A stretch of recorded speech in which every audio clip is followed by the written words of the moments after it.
Hello बच्चों, नमस्कार। Good evening. क्या हाल चाल है सभी के? उम्मीद करता हूँ बहुत अच्छे होंगे। और बच्चे, पढ़ाई भी आप लोगों की अच्छी चल रही होगी। तो आज से हम लोग अपना एक नया जो एरिया है उसको कवर करना शुरू कर रहे हैं, जिसको कहते हैं एडवांस मैथ, यानी कि एडवांस मैथ है ना।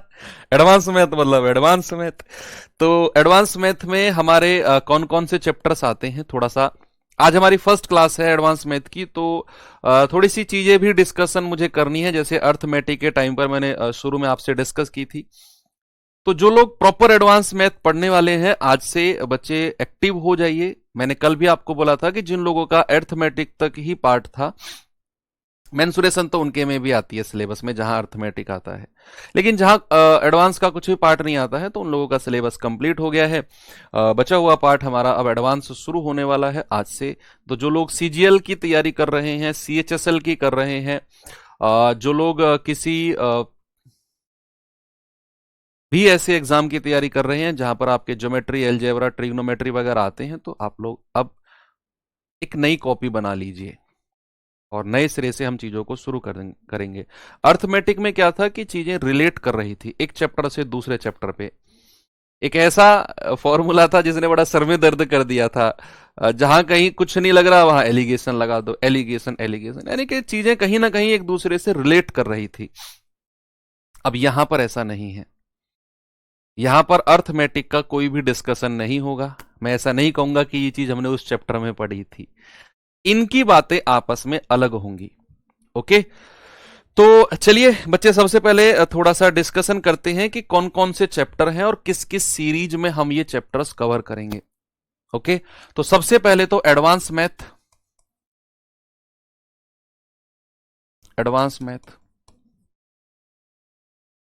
एडवांस मैथ में कौन कौन से चैप्टर? सबसे पहले आज हम शुरू कर रहे हैं मेंसुरेशन। ठीक है। मेंसुरेशन यानी कि क्षेत्रमिति। बच्चे, इसके बाद जो हम चैप्टर पढ़ेंगे, मैं कह रहा हूं बहुत डिटेल में और गजब तरीके से, बहुत सारे सवाल, एक एक चीज बिल्कुल अच्छे तरीके से हम कवर करने वाले हैं। मेंसुरेशन के बाद सेकंड चैप्टर जो हम लेंगे, कौन सा लें? ट्रिग्नोमेट्री लेंगे। ठीक है। मेंसुरेशन के बाद बच्चे हम चैप्टर उठाएंगे ट्रिग्नोमेट्री। ट्रिग्नोमेट्री, त्रिकोणमिति जिसको बोलते हैं, और height and distance. Height and distance, trigonometry and height and distance. Third number पे आएंगे हम ज्योमेट्री की तरफ। ज्योमेट्री यानी कि ज्योमिति की तरफ। ज्योमेट्री एंड कोऑर्डिनेट ज्योमेट्री, छोटा सा पार्ट है। Coordinate geometry. ठीक है। चौथे नंबर पे हम कवर करेंगे बच्चे लीनियर इक्वेशन। Linear equation. फिर उसके बाद हम कवर करेंगे क्वाड्रेटिक इक्वेशन, द्विघातीय समीकरण। क्वाड्रेटिक इक्वेशन, द्विघातीय समीकरण। फिर उसके बाद में हम कवर करेंगे अपना surds and indices. Surds and indices, ये तीनों को मैंने एक साथ इसलिए लिखा है क्योंकि तीनों एक एक दो दो क्लास के चैप्टर हैं। ये एक क्लास का, ये एक क्लास का, ये दो क्लास का। तो तीनों चैप्टर। इसके बाद में फिर पांचवें नंबर पे पढ़ेंगे हम एलजेब्रा, बीज गणित। एलजेब्रा पढ़ेंगे, बीज गणित, एलजेब्रिक आइडेंटिटीज भी उनको नाम दे दिया जाता है। ठीक है, क्योंकि ये तीनों चैप्टर एलजेब्रा से पहले करवाने जरूरी हैं। ये कहीं ना कहीं एलजेब्रा में ही रिफ्लेक्ट करेंगे। तो ये मैंने एक क्रम बनाया है। एलजेब्रा के बाद में फिर छठे नंबर पे हम लोग पढ़ेंगे बच्चे, हमारा सिंप्लीफिकेशन बचा हुआ है।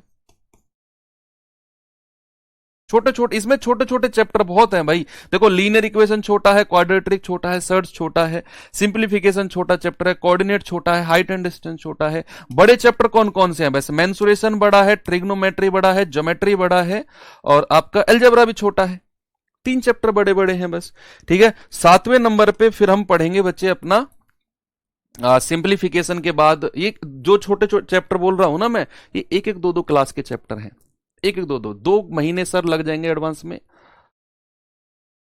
हाँ, कह सकते हैं। अक्टूबर लास्ट तक आपका मैं सिलेबस एंड करा दूंगा, ठीक है। सितंबर एंड अक्टूबर लास्ट जो वीक रहेगा हमारा उसमें एंड हो जाएगा। सिंप्लीफिकेशन के बाद बच्चे हमारा आता है डीआई, डाटा इंटरप्रिटेशन। फिर इसके बाद में आता है हमारा स्टैटिस्टिक्स, स्टैट। और फिर उसके बाद में आता है प्रोबेबिलिटी, प्रोबेबिलिटी, ठीक है। सिंप्लीफिकेशन जहां मैं लिख रहा हूं इसके साथ हम स्क्वायर एंड स्क्वायर रूट भी पढ़ लेंगे। स्क्वायर एंड स्क्वायर रूट छोटे छोटे चैप्टर हैं, एक एक क्लास के हैं। Square root, cube and cube root, ये सिंप्लीफिकेशन के साथ ही मैं आपको पढ़ा दूंगा। क्यूब एंड क्यूब रूट और AP GP, AP and GP, ये भी इसी के साथ हम पढ़ लेंगे, ओके, सिंप्लीफिकेशन के साथ। तो ये आपका एडवांस मैथ का सिलेबस है जो हमें कवर करना है, ठीक है भैया। इनमें से कुछ बच रहा हो तो आप मुझे बता दो, उसे भी मैं लिख देता हूं। मेरे हिसाब से तो सारा कवर हो चुका है इसमें जो मैंने लिखा हुआ है ना। मैक्सिमम मिनिमम, अरे वो इसी में आता है, ट्रिग्नोमेट्री में आता है बच्चा, वो मैक्सिमम मिनिमम ट्रिग्नोमेट्री का ही पार्ट है। और कुछ बचा है तो बताओ आप मुझे। डेसिमल फ्रैक्शन वो इसमें आता है, सर्ड सिंडेसिस में आता है। डेसिमल फ्रैक्शन सर्ड सिंडेसिस में आता है। और बताइए कुछ भी आपके दिमाग में बच रहा हो जो बहुत दिन से आप कह रहे थे सर ये चैप्टर वो चैप्टर, सब मेरे दिमाग में चलता है, ठीक है। कोर्स कंप्लीट होने के बाद क्या करेंगे सर आप? कोर्स कंप्लीट होने के बाद मैं जाऊंगा फिर हिमालय सब कुछ छोड़ छाड़ के, ठीक है भाई। चलें आगे। तो ये आपके पास एक परफॉर्मा मैंने दिया है जिस हिसाब से हम चैप्टर्स को करेंगे। एक एक चीज यहां पर हमारी कंप्लीट है। पीएनसी, परमुटेशन कॉम्बिनेशन, स्टेट के बाद करेंगे। स्टेट या प्रोब का बीच का ही वो पार्ट है। पीएनसी आधे एक घंटे का है आपका, परमुटेशन कॉम्बिनेशन प्रोबेबिलिटी का ही पार्ट होता है। चलो ठीक है, फिर चलते हैं बच्चे अपने आगे की तरफ। और आज का हमारा जो पार्ट है मेंसुरेशन, एक अलग एनर्जी के साथ शुरू करते हैं, क्षेत्रमिति। अब थोड़ा मेंसुरेशन की बात करते हैं, क्या क्या हमें इस मेंसुरेशन में पढ़ना है। क्षेत्रमिति बड़ा चैप्टर है बच्चे थोड़ा सा, और इसमें पहले मैं आपको बताता हूं कि किस किस तरीके से और कैसे कैसे हम ये पढ़ेंगे और फिर हम आगे बढ़ते हैं। पहली क्लास है, बहुत बेसिक चीज मैं आपको बताने वाला हूं, कैसे चीजों का जन्म हुआ, कहां से बनी, कैसे बनी, पूरी लाइफ नहीं भूल पाओगे आप, इस कदर हम पढ़ेंगे। अब क्षेत्रमिति में अगर मैं बात करूं बच्चे, क्षेत्रमिति में सबसे पहले हम पढ़ेंगे ट्राइंगल, ट्राइंगल, ठीक है, त्रिभुज। क्या? त्रिभुज। सेकंड नंबर पे पढ़ेंगे बच्चे हम क्वाड्रिलेटरल्स, क्वाड्रिलेटरल्स। या फिर अगर मैं आपसे कहूं कि क्षेत्रमिति भी दो तरीके की होती है, 2D एंड 3D, ऐसे आप लिखो, 2 डायमेंशनल एंड 3 डायमेंशनल। 2 डायमेंशनल में पहला पार्ट हम पढ़ेंगे ट्राइंगल, हिंदी वाले बच्चे लिख लेंगे त्रिभुज। सेकंड पढ़ेंगे क्वाड्रिलेटरल्स, क्वाड्रिलेटरल्स, हिंदी वाले बच्चे लिखेंगे चतुर्भुज लिख लेंगे। थर्ड नंबर पे पढ़ेंगे बच्चे हम लोग, ट्राइंगल हो गया, क्वाड्रिलेटरल हो गया, सर्कल्स, हिंदी वाले बच्चे लिखेंगे वृत्त। फोर्थ नंबर पे पढ़ेंगे हम क्या? पॉलीगन्स, पॉलीगन्स, हिंदी वाले बच्चे लिख लेंगे POLYGONS, पॉलीगन्स, हिंदी वाले बच्चे लिखेंगे बहुभुज, ठीक है। तो ये हमारा जो पार्ट है 2D का होगा। पांचवें नंबर पे आप लिख सकते हो एक्सेट्रा, जो भी बचेगा, ठीक है, जो भी बचता है, हालांकि वो पॉलीगन्स में बन जाता है, ये मैं ना लिखूं तो ही ठीक है। 3D में जो हम पढ़ेंगे, 3D में हमारा सबसे पहला पार्ट होगा बच्चे cube and cuboid, cube and cuboid, Hindi वाले बच्चे लिखेंगे घन और घनाभ। फिर उसके बाद हम पढ़ेंगे बेलन यानी कि सिलेंडर, सिलेंडर। फिर उसके बाद में बच्चे हम पढ़ेंगे, बेलन के बाद में आता है कोण, हिंदी वाले बच्चे लिखेंगे शंकु। फिर इसके बाद में हम पढ़ेंगे sphere and hemisphere, sphere and hemisphere, Hindi वाले बच्चे लिखेंगे गोला और अर्धगोला। फिर इसके बाद में हम लोग देखेंगे स्फेयर एंड हेमिस्फेयर के बाद में क्या बचता है आपका, क्यूब क्यूबॉइड हो गया, सिलेंडर हो गया, कोन हो गया, स्फेयर हेमिस्फेयर हो गया, ठीक है। इसके बाद में कुछ नहीं बचता 3D में फिर तो, है ना। आप मिसलेनियस देख सकते हो, बाकी मिसलेनियस जो भी बचेगा मिसलेनियस देख लेंगे। ओके, वो तो देख लेंगे उस टाइम पे। Very good. हिंदी में मैं बोल तो रहा हूं, आपके साथ के साथ लिख लो। त्रिभुज, चतुर्भुज, वृत्त और बहुभुज। घन और घनाभ आपका बेलन हो गया। कोण यानी कि आपका शंकु हो गया। स्फेयर यानी कि गोला और अर्धगोला हो गया। हाँ, फ्रस्टम्स, ये फ्रस्टम वगैरह, हाँ चलो ठीक है, मिसलेनियस वाला पार्ट, हालांकि उनको अलग से नहीं लिखना, मैंने जानबूझकर नहीं लिखा, आप इसको मिसलेनियस में ले सकते हो, फ्रस्टम वगैरह जो पार्ट है। ओके। प्रिज्म पिरामिड, हाँ उन्हें भी अलग टॉपिक लिख सकते हो। Prism pyramid, prism and pyramid, prism and pyramid, और फिर आप ईटीसी लिख सकते हो, एटसेट्रा, या मिसलेनियस। ठीक है भैया, ये हमारा पूरा पार्ट है जो हमें कवर करना है क्षेत्रमिति में। लगभग लगभग अगर मैं क्वेश्चंस का आइडिया आपको दूं तो बच्चे, हम लोग इसमें 250 प्लस सवाल करेंगे। टोटल क्वेश्चंस जो मैं इसमें लेकर चल रहा हूं 250 प्लस, 250 प्लस क्वेश्चंस हम इसमें करेंगे, और एक से एक बेस्ट क्वेश्चंस होगा।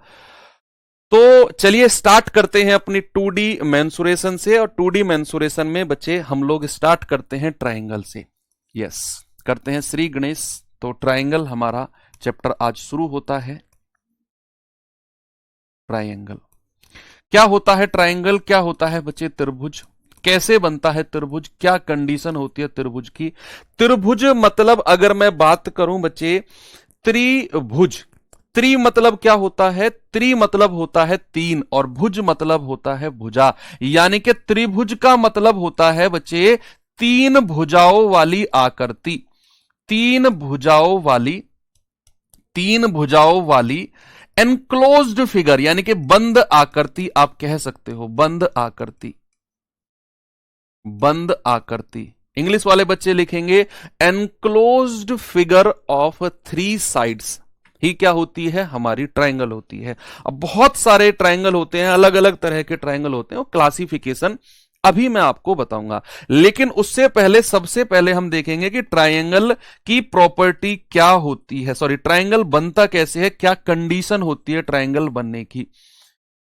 तो सबसे पहले मैं यहां पर बनाता हूं कि एक ट्राइंगल, सपोज मैंने यहां पर कोई त्रिभुज बनाया, तीन भुजाओं वाली आकृति है भाई। एक भुजा ये हो गई यहां से यहां तक, एक भुजा यहां से यहां तक, एक भुजा यहां से यहां तक, तीन भुजा हैं बच्चे। यहां पर मैं इन भुजाओं को नाम देता हूं ए, इसको नाम देता हूं सपोज बी, और इसको नाम दिया सपोज मैंने सी। तो तीन इसकी साइड है, तीन भुजा हैं। अब तीन भुजा मैंने यहां पर लिखी है त्रिभुज की। क्या कंडीशन है जो हमारा त्रिभुज फॉलो करता है? एग्जैक्ट क्वेश्चन बनता है बच्चे यहां से, और वो सवाल बहुत सारे बच्चे नहीं कर पाते हैं क्योंकि उन्होंने बेसिक नहीं पढ़ा। उन्होंने तो सीधे सवाल शुरू किए हैं इक्विलेटरल ट्रायंगल से, चाहे वो स्केलिन ट्रायंगल से, चाहे वो आइसोसेलेस ट्रायंगल से, उन्हें तो केवल सवाल आते हैं भाई, बेसिक नहीं पता उनको। और एग्जामिनर ने बहुत बार सवाल बनाया है बेसिक से कि भैया ट्रायंगल की कंडीशन होती है कि जो ट्रायंगल की एक तीसरी भुजा है ना, कोई भी तीसरी भुजा ले सकते हो। मैं सपोज अगर मैं आपसे बात करूं, अलग से मैं लिखूं कि किसी भी ट्रायंगल को पॉसिबल बनने के लिए, या किसी भी त्रिभुज में, किसी भी त्रिभुज में, मैं लिख रहा हूं यहां पे, किसी भी त्रिभुज में, किसी भी ट्रायंगल में, ट्रायंगल में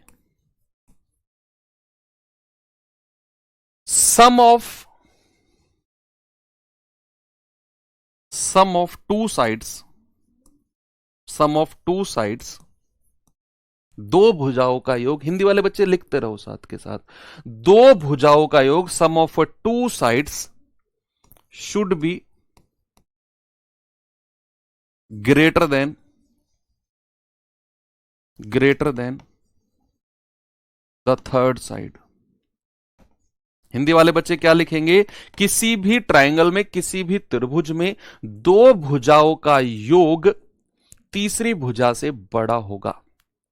छिन्नक भी है सर, अरे भाई बेस करो छिन्नक गुरु, लिख लो वहां पे छिन्नक, करवा दूंगा छिन्नक, छिन्नक आधा घंटा हो गया छिन्नक छिन्नक छींक रहे हो भैया, करवा दूंगा छिन्नक भी यार, जो पढ़ा रहा हूं छिन्नक भाई साहब, इस पे तो ध्यान दे लो। छिन्नक भी है सर, करवा देंगे छिन्नक। 15 सवाल आएंगे छिन्नक से, 20 मिनट खराब कर दिए अपनी छिन्नक के चक्कर में।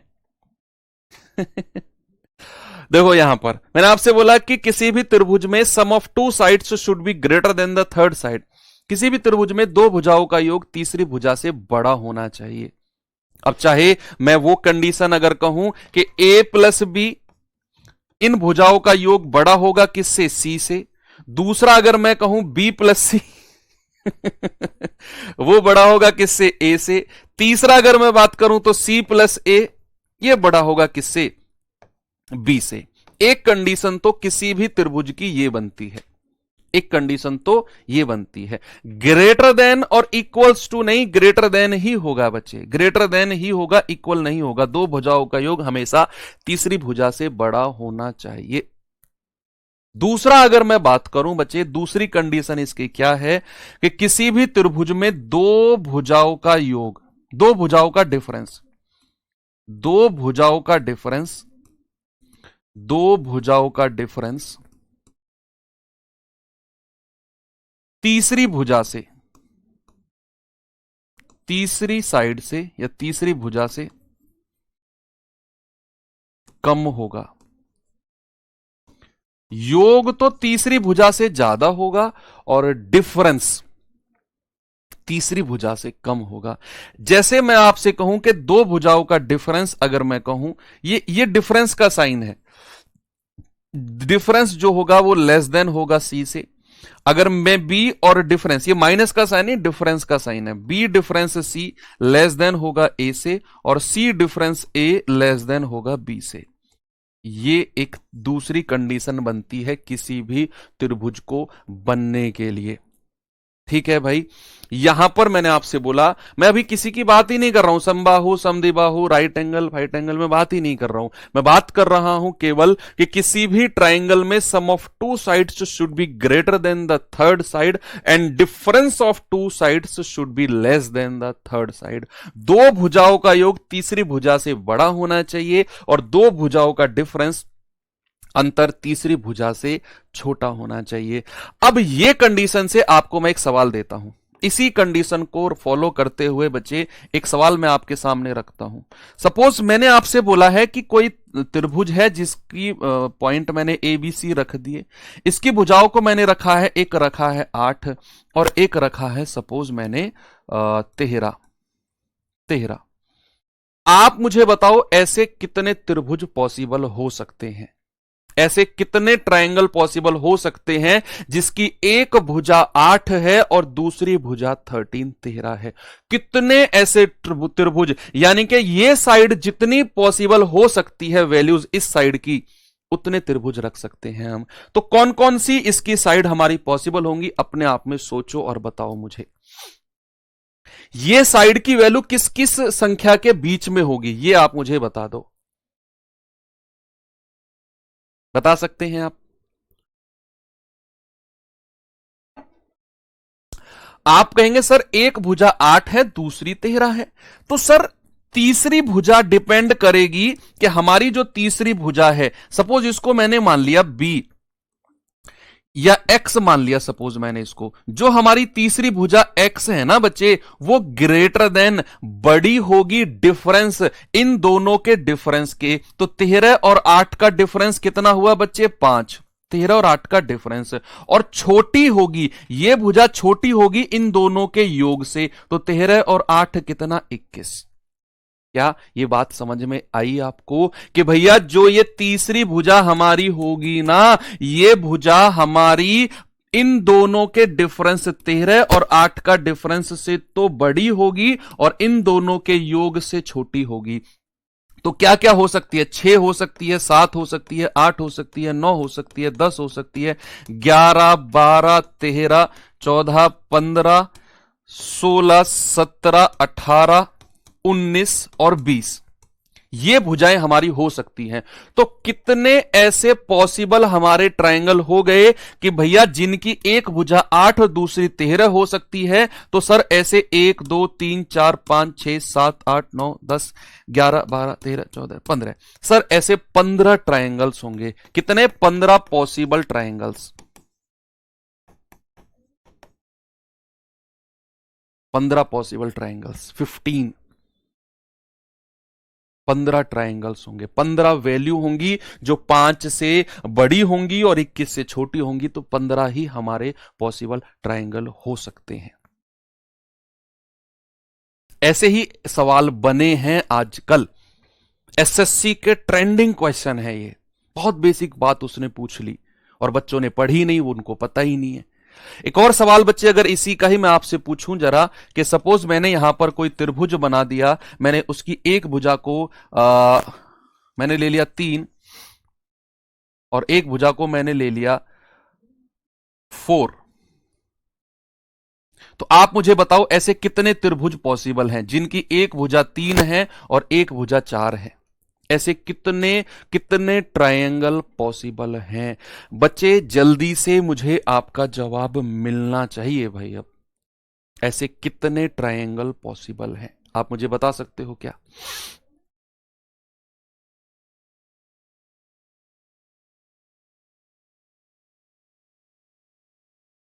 हाँ, अगर डेसिमल वगैरह में जाए तो इनफाइनाइट, डेसिमल में नहीं जाना, हमें नेचुरल नंबर्स की वैल्यू माननी है, हमें नेचुरल नंबर्स ही वैल्यूज को मानना है। डेसिमल में तो कुछ भी इनफाइनाइट आंसर होगा, उसमें तो फिर सवाल ही नहीं बनता है।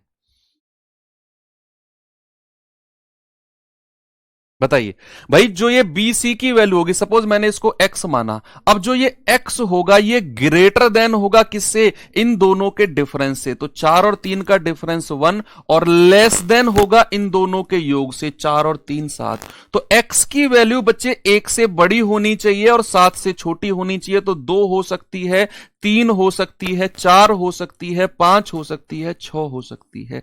यानी कि मेरे पास ऐसे 5 पॉसिबल ट्रायंगल्स बनेंगे। तो जितनी पॉसिबल वैल्यूज बी की होंगी उतने ही ट्रायंगल बनेंगे भाई। 5 पॉसिबल ट्रायंगल्स, 5 पॉसिबल ट्रायंगल्स, ठीक है। तो ये बात आपको बेसिक सी समझ में आई कि किसी भी त्रिभुज को पॉसिबल कंडीशन बनाने के लिए क्या क्या उसकी कंडीशंस बननी चाहिए।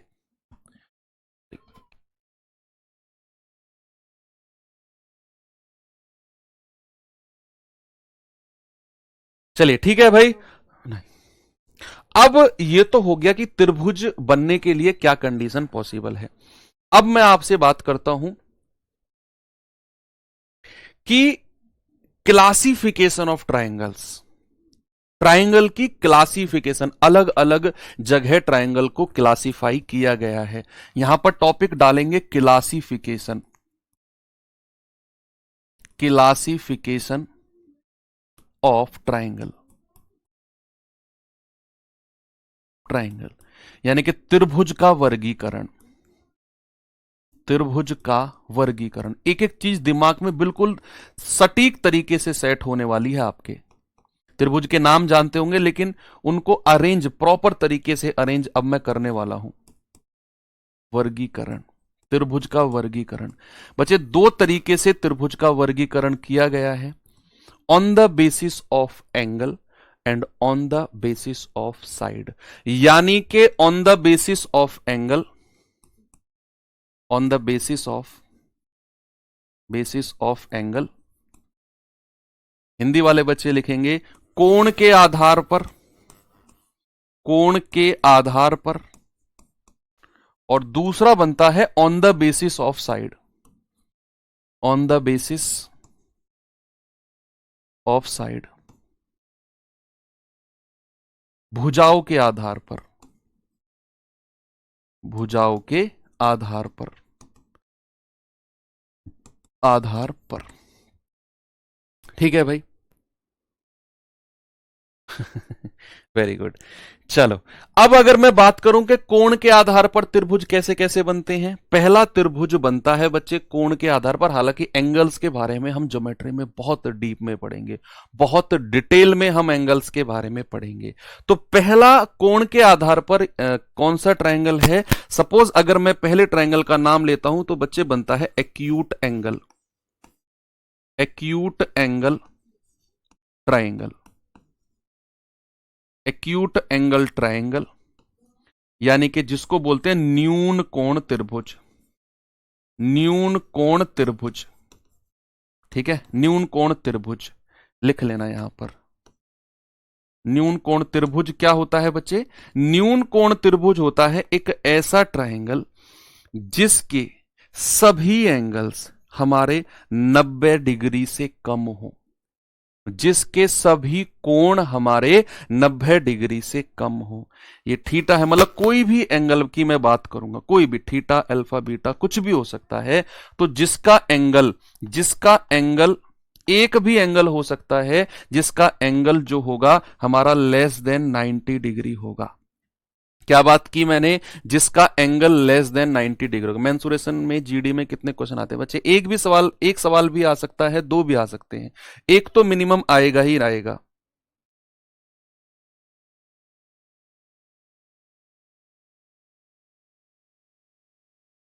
ठीक है भाई, मैंने आपको क्या बोला कि जिसके एंगल्स हमारे 90 डिग्री से कम होंगे वो एक्यूट एंगल यानी कि न्यून कोण त्रिभुज होगा।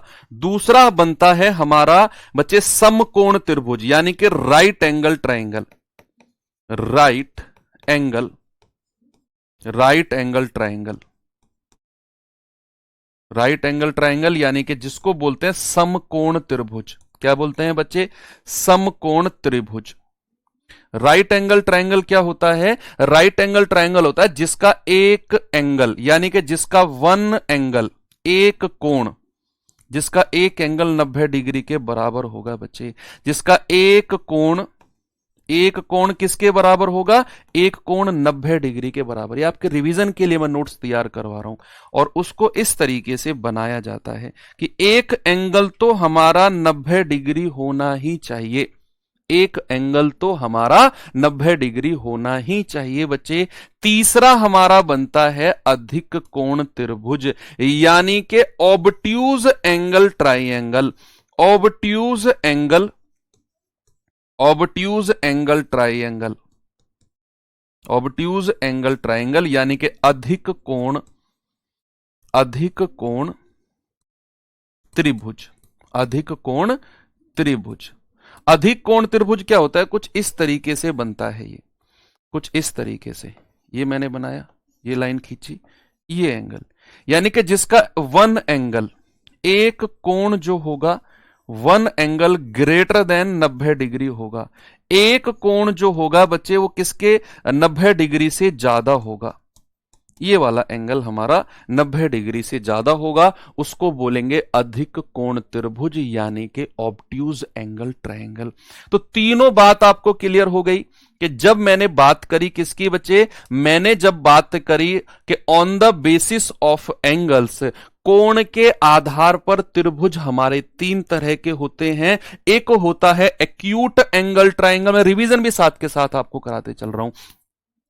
एक होता है एक्यूट एंगल कि हमारा जो थीटा है, हमारा जो एंगल है, तीनों के तीनों वो 90 डिग्री से छोटे होने चाहिए। दूसरा अगर मैं कहूं तो आपका समकोण त्रिभुज यानी कि राइट एंगल ट्रायंगल, हमारा एक एंगल 90 डिग्री का होना चाहिए। तीसरा अगर मैं बात करूं बच्चे क्या, जिसकी क्या होता है? अधिक कोण त्रिभुज यानी कि ऑब्ट्यूज एंगल ट्रायंगल जिसका एक एंगल 90 डिग्री से ज्यादा होना चाहिए।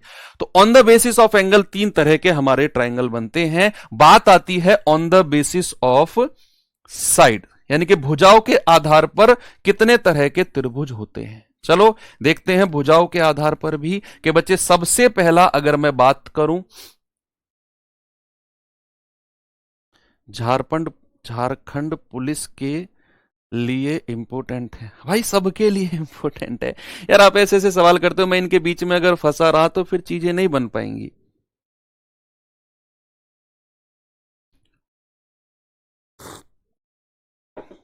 चलिए देखो भाई, अगर मैं बात करूं भुजाओं के आधार पर तो सबसे पहला होता है आपका इक्विलेटरल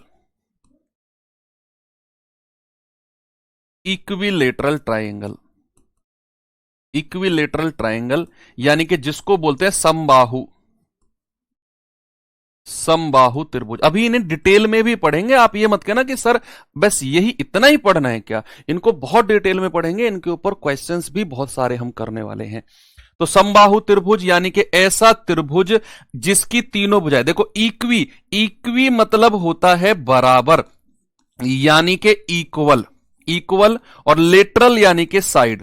इक्वल प्लस साइड्स, यानी कि ऐसा त्रिभुज बचा जिसकी तीनों भुजाएं बराबर हो, जिसकी तीनों भुजाएं बराबर हो, उस त्रिभुज को हम कहते हैं इक्विलेटरल ट्रायंगल्स। ऐसा त्रिभुज जिसकी समबाहु, यानी कि सम मतलब बराबर, बाहु मतलब भुजा, जिसकी तीनों बाहु तीनों भुजाएं बराबर हो, वो हमारा इक्विलेटरल यानी कि समबाहु त्रिभुज। इनको बहुत डिटेल में अलग से भी मैं आपको समझाऊंगा, अभी तो जस्ट इंट्रोडक्शन आपका मैं करा रहा हूं, इंट्रोडक्शन है अभी तो ये।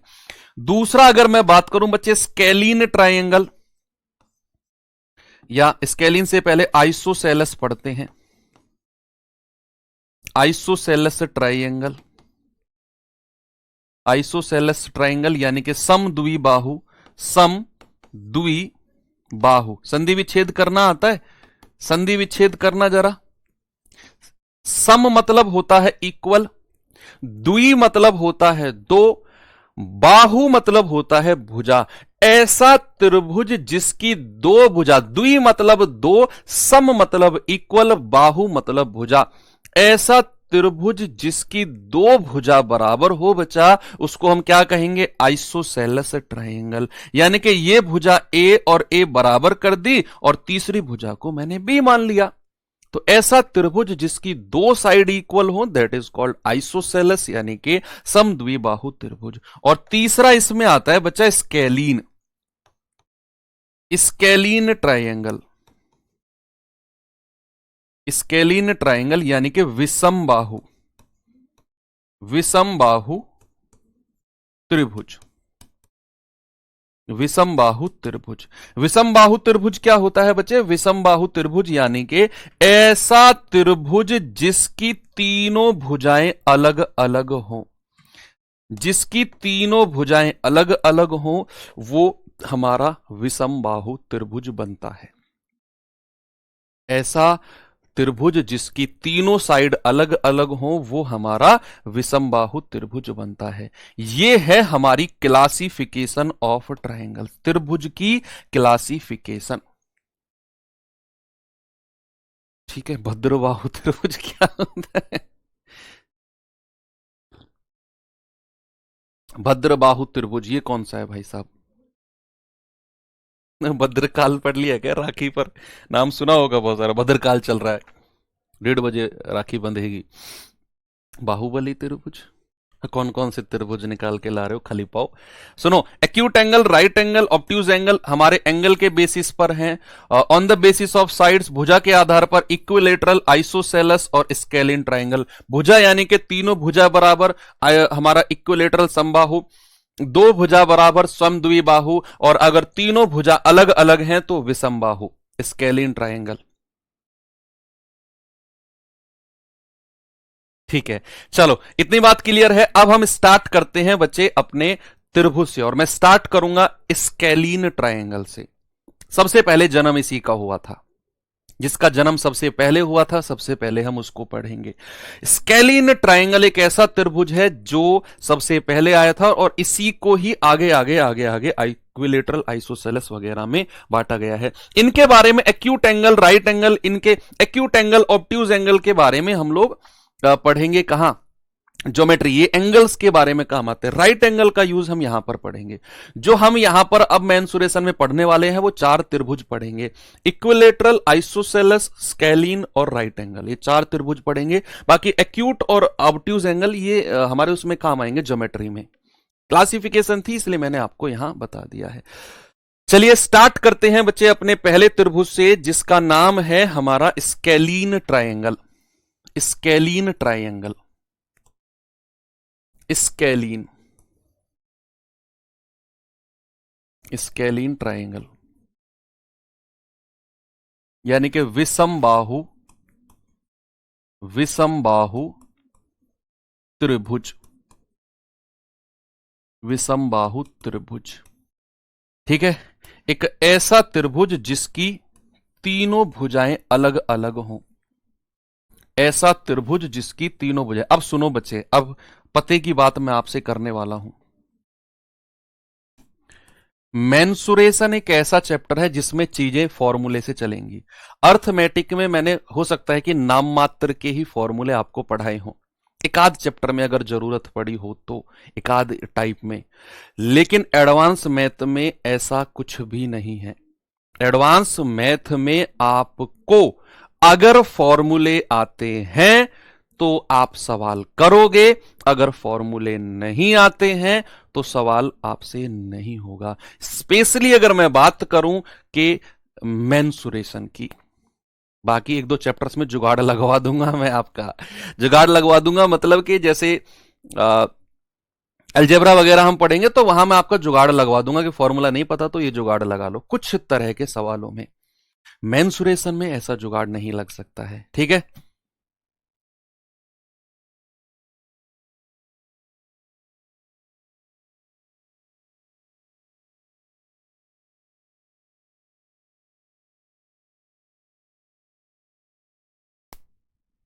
ठीक है, चलो शुरू करते हैं बच्चे।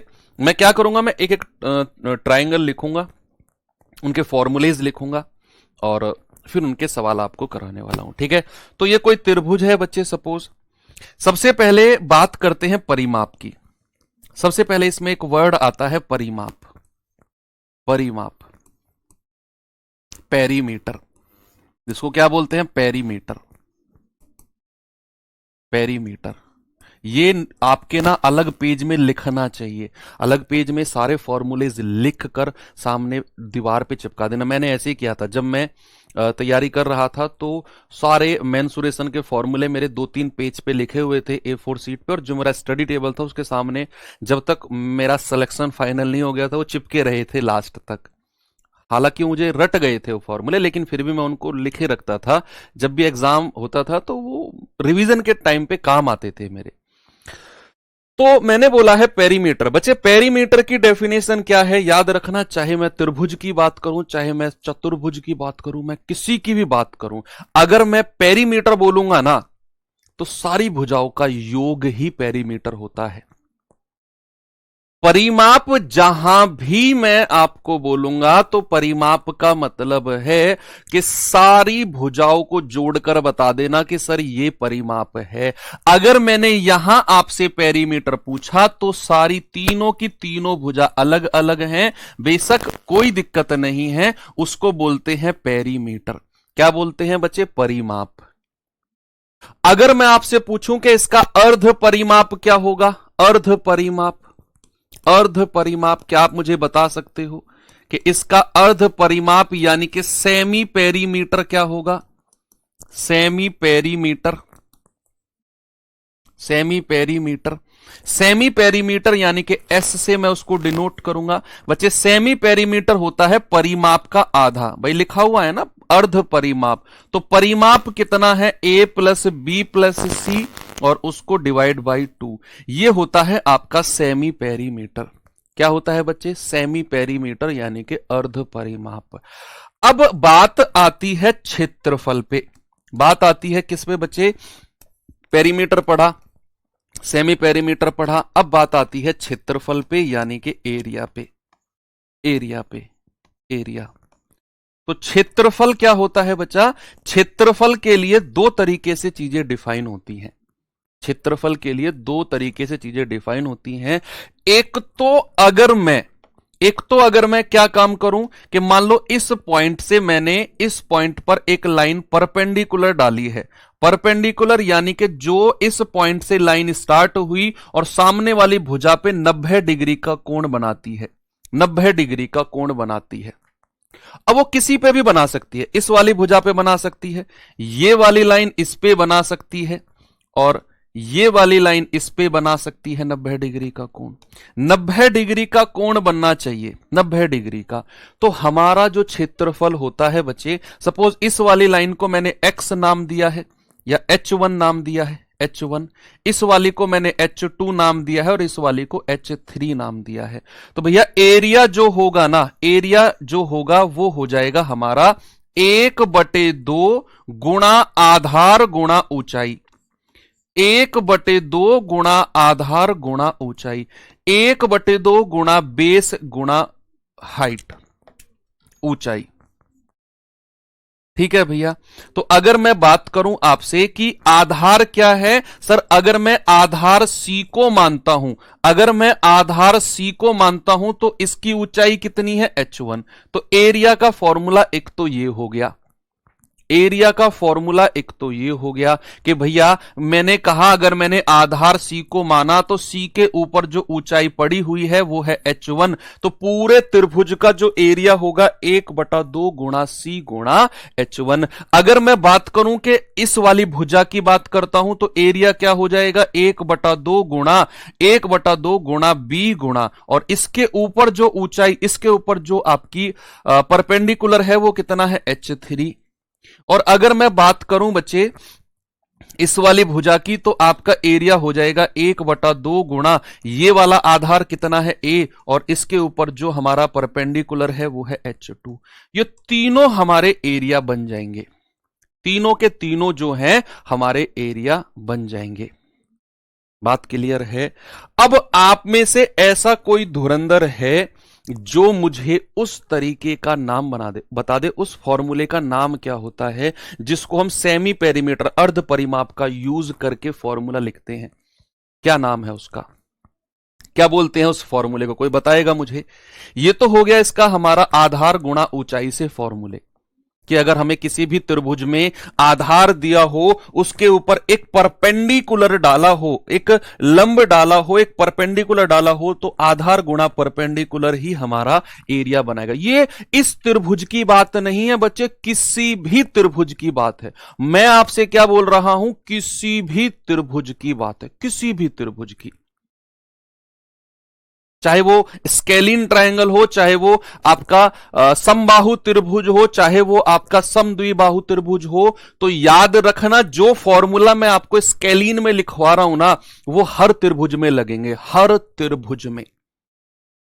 जरूरी नहीं है कि स्केलिन में जो फॉर्मूला लगा, जो विषम बाहु त्रिभुज में फॉर्मूला है, वो किसी और में नहीं लगेगा।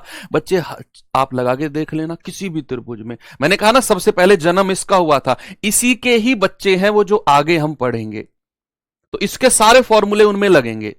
उनके जो फॉर्मूले हैं वो इनके रिजल्ट हैं, वो इसके रिजल्ट हैं। ठीक है। तो अगर मैं बात करूं क्षेत्रफल की, यस बिल्कुल सही बात है सर, हीरोज फॉर्मूला क्या है बच्चे, हीरोज फॉर्मूला, एक heroes formula, heroes HEROES, heroes formula होता है क्षेत्रफल निकालने का। क्या होता है, under root of S minus A B C क्या है, इसकी भुजा है, और S क्या है, अर्ध परिमाप, S माइनस बी और S माइनस सी, ये हमारा क्षेत्रफल का एक फॉर्मूला होता है। Under root of S minus A, S minus B और S माइनस सी, ये हमारा हीरोज फॉर्मूला होता है। ठीक है बच्चे, बात समझ में आई, यस। तो ये तीन मेन फॉर्मूले हैं जो हमें थोड़ा सा देखने होते हैं। अब मैं आपको सवालों की तरफ लेकर चलता हूं भैया। पहला सवाल, पहला टाइप अगर मैं आपको लेकर चलूं तो त्रिभुज, बेसिक त्रिभुज की बात करेंगे, इसको आप स्केलिन त्रिभुज भी मान सकते हो। पहला सवाल आपके सामने ये रहा, जल्दी से बताएंगे सवाल का जवाब।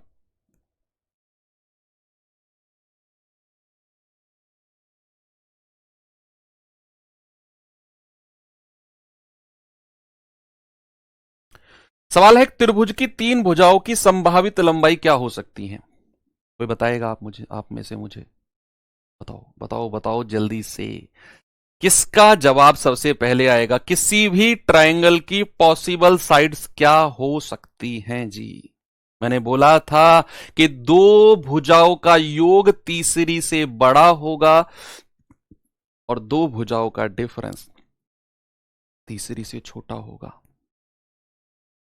बताइए आप जल्दी से अब मुझे।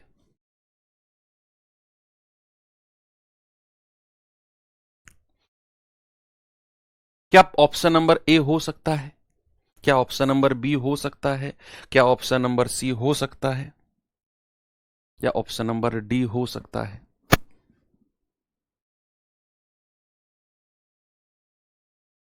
Very good. अरे क्या बात है यार, तुम लोगों ने तो आंसर बता दिया मुझे। देखो भाई, दो भुजाओं को अगर मैं जोड़ता हूं, 2 और 3 5, क्या जो 2 और 3 5 है, मैंने बोला कि किन्हीं भी दो का, जरूरी नहीं पहली दो का, किन्हीं भी दो का योग तीसरी से बड़ा होना चाहिए। अब मैंने कहा 3 और 2 5, क्या ये 6 से बड़ा है? नहीं सर, ये तो ट्रायंगल बन ही नहीं सकता। ये तो ट्रायंगल बन ही नहीं सकता। इनमें तो दो भुजाओं का योग तीसरे से छोटा बना है। हटाओ इसे। आगे चलते हैं, 4 और 3 7, क्या तीसरी से बड़ा है? यस बड़ा है। डिफरेंस कर लो, 4 और 3 का डिफरेंस एक तीसरी से बड़ा है, बिल्कुल बड़ा है। बाकी किसी किसी भी दो को आप देख लो, 5 और 4 9, 3 से बड़ा है। 5 और 3 8, 4 से बड़ा है। किन्हीं भी दो का योग तीसरी से बड़ा है। ये होगा आंसर। आगे चलो, किन्हीं भी दो का योग, भैया 2.5 और 3.5 कितना होता है? 6। भैया ये 6 के बराबर है। मैंने आपसे बोला बड़ा होना चाहिए, बड़ा होना चाहिए। किन्हीं भी दो का योग तीसरी से बड़ा होना चाहिए। ये बराबर है, बराबर नहीं बड़ा होना चाहिए। ये हटाओ। 4 और 4 8, भैया ये कितना है? 4 और 4 8। ये जो 8 है ये 9 से बड़ा होना चाहिए। हटाओ यार इसे भी। देखो ये होती है power of concept. Power of concept. ऐसे कितने लोग हैं, थम्स अप करके मुझे बताओ, जिन्होंने मुझसे पहले इस सवाल को कर लिया था। ये आजकल आता है सवाल कि पॉसिबल साइड्स क्या क्या हो सकती हैं। बताओ जल्दी से। ठीक है आगे चलें। इसका आंसर प्रॉपर तरीके से लगा दो। क्या हो गया? हैंग हो गया यार ये बोर्ड तो। हाँ अब ठीक है। ठीक है, आंसर ऑप्शन नंबर है, ये गलत, ये गलत, ये गलत। Okay, very good.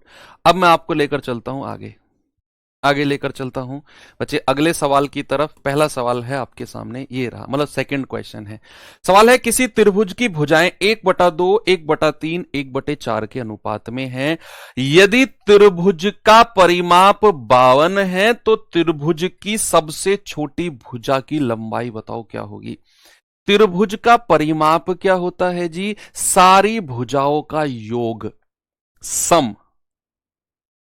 आपको भुजा रेशियो में दी हुई है तो पहले तो ये रेशियो बढ़िया बनाओ। बढ़िया बनाओ मतलब सिंपल रेशियो बनाओ इसको। और रेशियो चैप्टर आपने पढ़ा है कि त्रिभुज की भुजाएं अगर हमारे पास 1/2, 1/3 और 1/4 हैं बच्चे, तो हम क्या करेंगे? 2, 3 और 4 का एलसीएम कितना होता है मेरे भाई? 12 होता है। 12 की गुणा तीनों में कर दो, यहां भी, यहां भी और यहां भी। आप कहेंगे सर 2 छिक्के 12, आप कहेंगे 3 चौके 12, आप कहेंगे 4 तिया 12। यानी कि सर त्रिभुज की जो भुजा है ना, वो 6 4 3 के रेशियो में बन गई। ठीक है, वेरी गुड। तो 6 4 3 के रेशियो में बन गई। अब सवाल कह रहा है कि भैया परिमाप इनका कितना है? 52 है। परिमाप का मतलब क्या है? सारी भुजाओं का योग। हीरोइन फॉर्मूला नहीं, हीरोज फॉर्मूला। भैया अगर मैं इनको जोड़ता हूं तो 6 और 4 10, 10 और 3 13। भैया परिमाप कितना दिया हुआ है? 52 सेंटीमीटर। एक यूनिट का मान होगा बच्चे 52/13, यानी कि 4। एक यूनिट का मान अगर 4 है तो कह रहा है सबसे छोटी भुजा, 6 4 3 में सबसे छोटी भुजा यही है। ये आएगा 3 × 4 दैट इज 12। कितना आएगा बच्चे? 12 सेंटीमीटर। Very good. पढ़ो पढ़ो पढ़ो।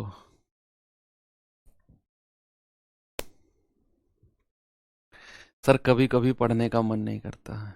बच्चे ऐसे मत भूला करो, आपको टाइम से पढ़ने का मौका मिल रहा है ना, आप किस्मत वाले हो बच्चे। अगर मैं आपको बोलूं, किस्मत वाले हो अगर आपको पढ़ने का मौका मिल रहा है। मैं ऐसे लोगों से मिलता हूं जो हमारे स्टूडेंट्स होते हैं।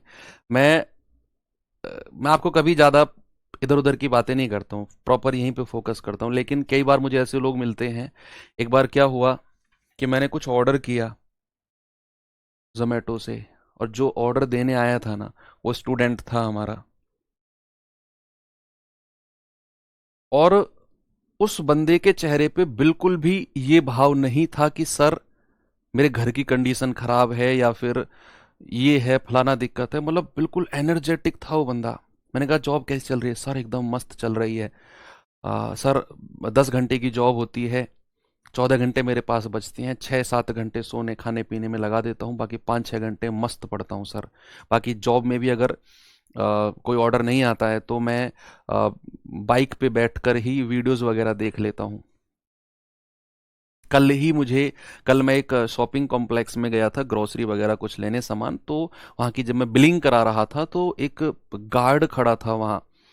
तो मतलब वो मुझे देख रहा था। अब उसने देखकर पहले तो थोड़ा सा मतलब ऐसे किया, अपने जो बॉस वगैरह घूमते रहते हैं, उसने उसकी तरफ देखा, जैसे ही वो मुड़ के उधर गया ना, दौड़ गए मेरे पास आया।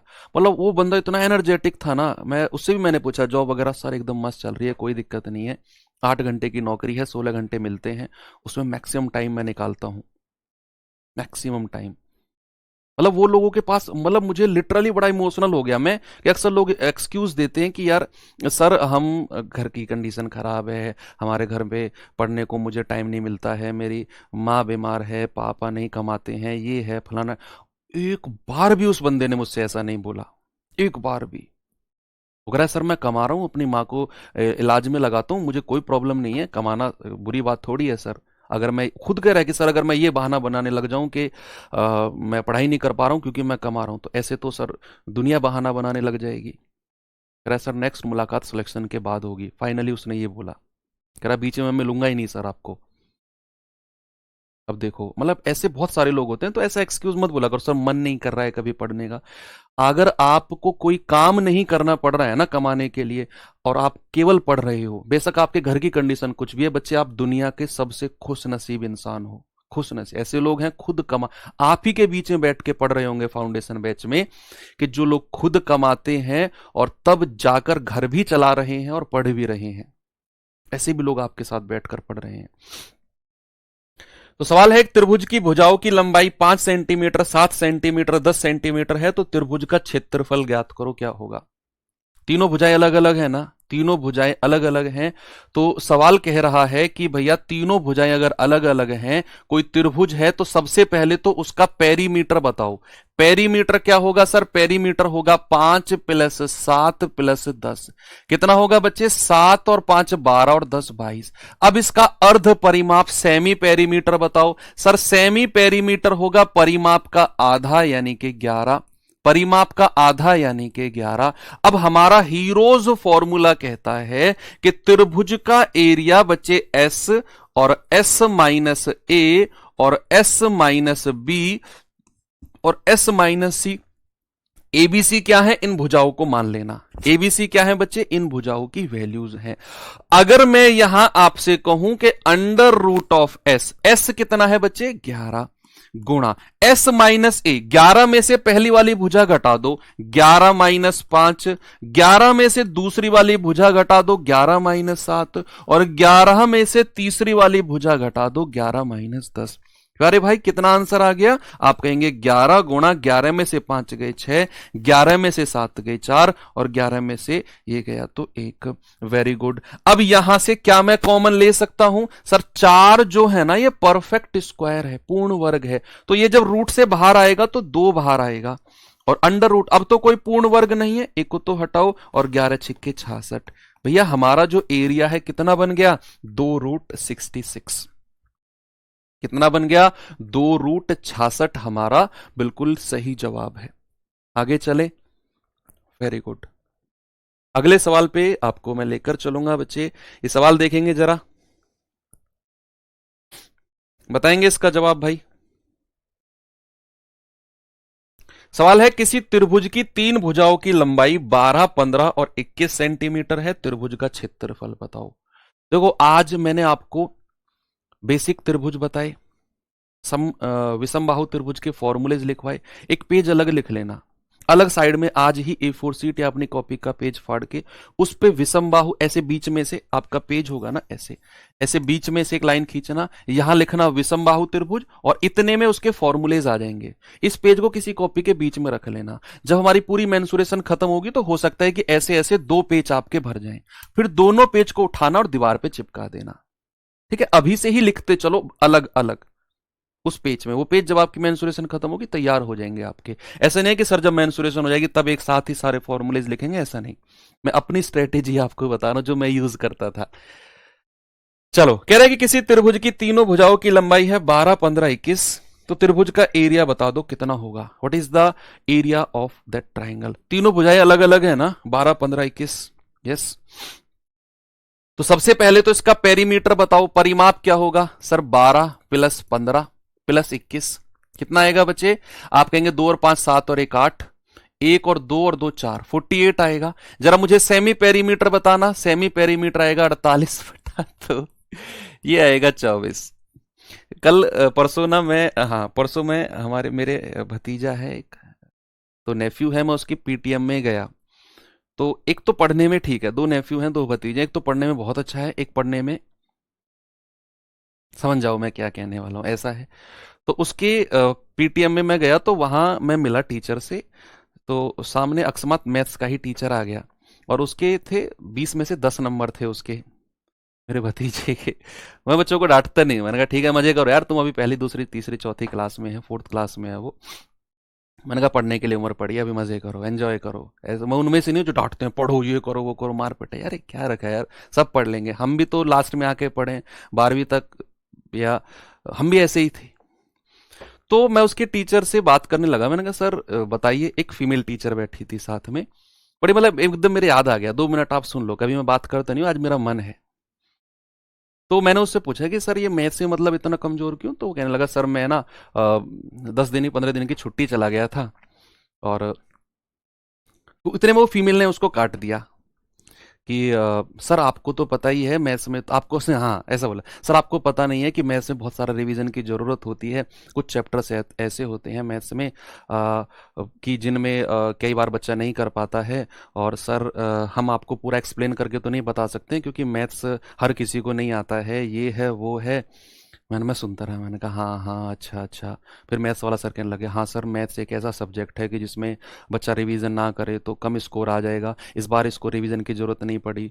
4-5 चैप्टर ऐसे हैं कि सर लीनियर इक्वेशन हो गई, रेशियो प्रपोर्शन हो गया, ये इतने हार्ड चैप्टर होते हैं कि सर इसमें मास्टर के पसीने छूट जाते हैं। मतलब 10 मिनट उन्होंने मुझे खूब लेक्चर दिया। मैंने कहा ठीक है सर, आप कह रहे हो तो सही कह रहे होगे, चलो। मैंने लास्ट में कहा, मैंने कहा ठीक है सर, आपसे बहुत सारी चीज़ें मुझे सीखने को मिली है, थैंक यू सो मच। तो ऐसे भी कई बार चीज़ें हो जाती हैं साथ में, इंसिडेंट। तो सेमी पेरीमीटर कितना है, सेमी पेरीमीटर है 24। अगर मैं बात करूं एरिया की, तो एरिया कितना हो जाएगा, एरिया हो जाएगा under root of S, S minus A, S minus B, S minus C, S minus C. तो एस कितना है, सेमी पेरीमीटर कितना है 24। ए कितना है बच्चे, पहली भुजा कितनी है 12, पहली भुजा कितनी है 12। तो अगर मैं 24 में से 12 घटाता हूं, सीधा घटाओ 12 आएगा। एस माइनस बी, 24 में से सीधा 15 घटाओ आएगा 9, 24 में से सीधा 21 घटाओ आएगा 3। अब हमारे पास ये संख्या है। अब मुझे ये रूट में से मैक्सिमम संख्या को निकालना है। आप में से बहुत सारी चीजें ऐसी हैं जो अंडर रूट बन सकती हैं। यहां से आप में से बहुत सारे लोग ऐसे जिनको रूट निकालने नहीं आते हैं। तो बच्चे छोटी छोटी संख्या आप निकाल सकते हो, कैसे जरा देखना। अगर ये 12 को मैं 4 गुणा 3 में तोड़ लूं, मैंने क्यों तोड़ा, क्योंकि मैंने यहां से 4 को बाहर निकालना है। मैंने यहां 4 को बाहर निकालना है, क्योंकि 4 एक परफेक्ट स्क्वायर नंबर है। 24 को भी मैं लिख सकता हूं 4 गुणा 6, मैं 4 को परफेक्ट स्क्वायर के रूप में बाहर निकाल सकता हूं। 9 भी बाहर आ जाएगा, तो ये वाले 4 का तो 2 बाहर आ जाएगा गुणा, ये वाले 4 का भी 2 बाहर आ जाएगा गुणा, ये वाले 9 का 3 बाहर आ जाएगा, क्योंकि ये छोटे छोटे परफेक्ट स्क्वायर हैं। छोटे छोटे क्या है, परफेक्ट स्क्वायर हैं। और अगर मैं 3 गुणा 3 कहूंगा भैया, तो ये बन गया 3 तिया 9, और इस 9 का भी एक 3 बाहर आ जाएगा। अब मेरे भाई अंडर रूट में क्या बचेगा, केवल और केवल ये 6 बचेगा अंडर रूट में, क्योंकि इस 4 का 2 ले लिया, इस 4 का 2 ले लिया, इस 9 का 3 ले लिया, और 3 गुणा 3 9 का 3 ले लिया, अंदर केवल 6 बचा। क्या आंसर आ जाएगा, 2 दूनी 4 तिया 12 तिया 36, अंडर रूट 6। आंसर कितना होगा मेरा, 36 रूट 6।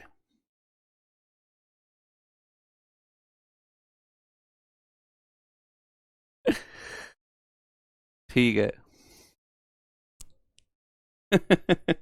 नहीं यार, ऐसा नहीं करना चाहिए। ठीक है, उन्होंने मुझे समझाया, मैं समझ गया, बहुत सारी ज्ञान की बातें मुझे देखने को सुनने को मिली कि रेशियो प्रोपोर्शन जैसा चैप्टर सर इतना खतरनाक चैप्टर होता है कि हम टीचर्स के भी पसीने छूट जाते हैं। मैंने कहा यार सर पक्का छूट जाते होंगे। हाँ, मुझे ये कहना चाहिए था, आओ कभी क्लास में।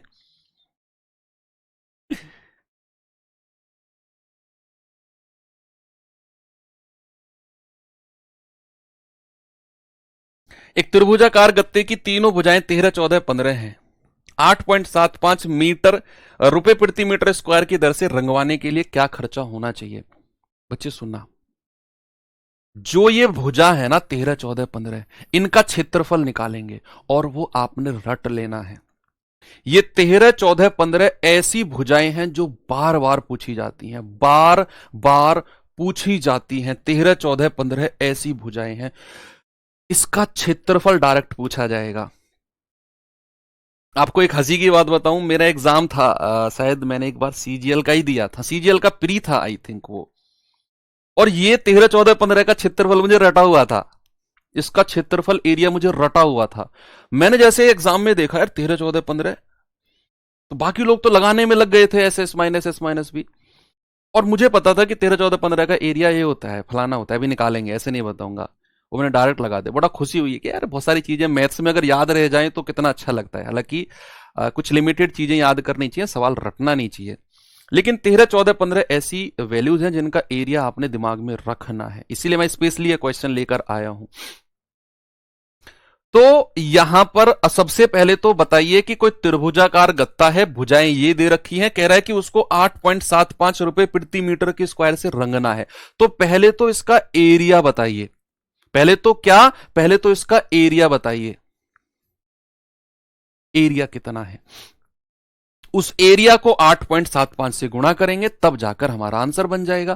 भाई area meter square, area meter square में निकालो तो सबसे पहले पेरीमीटर कितना आएगा प्यारे भाई, 13 + 14 और प्लस 15 कितना आएगा भाई साहब, ये आएगा 5, 4, 9, 3, 12, 1, 2, 3 और 1, 4। सेमी पेरीमीटर कितना आएगा, सेमी पेरीमीटर आएगा 42/2 यानी कि 21।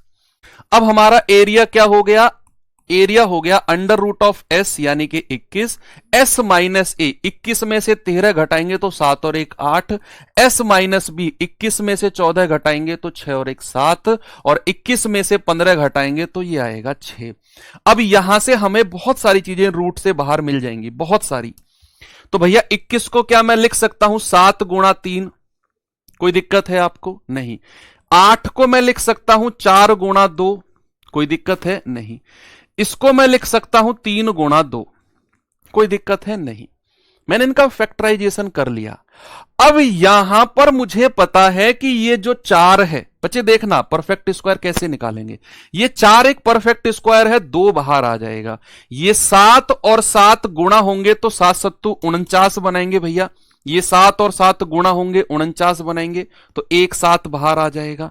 अब दूसरा, जब इस 7 का भी काम खत्म हो गया, ये 3 और 3 जब एक साथ गुणा होंगे 9, तो 3 बाहर आ जाएगा। ये 2 और 2 जब एक साथ गुणा होंगे 4, तो 2 बाहर आ जाएगा। कितना बन गया भैया 84। डायरेक्ट याद रखना कि इसका जो एरिया होता है, जिसकी भुजा 13, 14, 15 होती है, 84 मीटर स्क्वायर होता है, 84 मीटर स्क्वायर। ठीक है, तो 84 मीटर स्क्वायर आ गया। अब कह रहा है कि भैया उसको 8.75 रुपए प्रति मीटर स्क्वायर के हिसाब से रंगना है। रंगना है यानी कि 1 मीटर स्क्वायर को रंगने में कितने रुपए लगते हैं, 8.75 रुपए। हमें बताना है 84 मीटर स्क्वायर को रंगने में कितना रुपया लगेगा। तो आपने 8.75 गुणा 84 कर देना है, आपका जवाब आ जाएगा।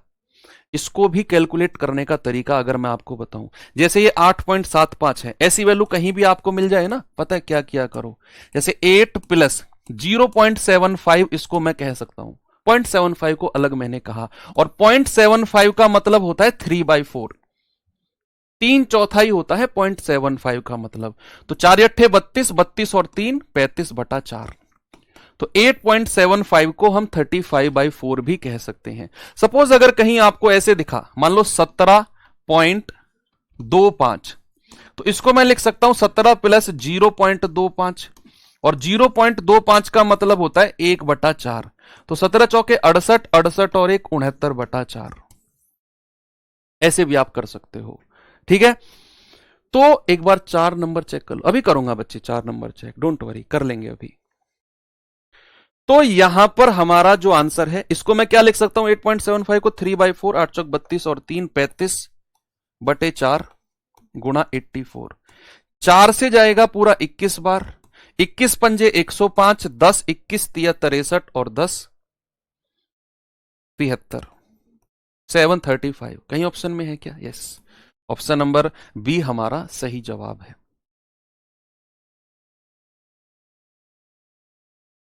ठीक है, तो यहां पर फोर्थ नंबर में क्या दिक्कत है बच्चे? ठीक तो है, 2 दूनी 4, 4 तिया 12, 12 तिया 36 रूट 6।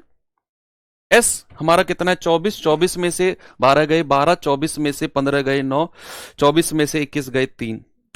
24 को लिखा 4 गुणा 6, 4 का 2 बाहर आ गया। 12 को लिखा 4 गुणा 3, 2 बाहर आ गया। 9 का 3 बाहर आ गया। इस 3 गुणा 3, 9 का 3 बाहर आ गया, 6 ही अंदर बचेगा। ठीक है, 36 रूट 6। ये सवाल करिए बच्चे, जरा बताएंगे इसका जवाब। चलिए भाई, ये सवाल अब मैं आपको होमवर्क दे रहा हूं, ठीक है। आज छोटी क्लास रखते हैं, 10-15 मिनट पहले छोड़ रहा हूं क्योंकि आज फर्स्ट क्लास है, तो बहुत सारी चीजें आपको समझने में भी टाइम लगेगा। बाकी मैं चाहता हूं कि आप हर क्लास में ऐसे ही इंटरेस्ट, जैसा आज आप लोगों ने इंटरेस्ट दिखाया, ऐसे ही इंटरेस्ट के साथ पढ़ेंगे, बहुत मजा आएगा। मैं कह रहा हूं अर्थमेटिक से भी आसान आपको एडवांस लगेगा। मेरा खुद अगर मैं पर्सनली व्यू दूं तो मेरा फेवरेट सब्जेक्ट ही एडवांस मैथ है। बहुत सारी चीजें मुझे एडवांस मैथ में बताऊंगा मैं आपको, जो आपके सवाल क्या, आपके सोच को बदलने वाली है, ठीक है। अर्थमेटिक्स से भी डबल मजा आपको आएगा। बाकी मिलते हैं कल के सेशन में। थैंक यू, बाय बाय, जय हिंद।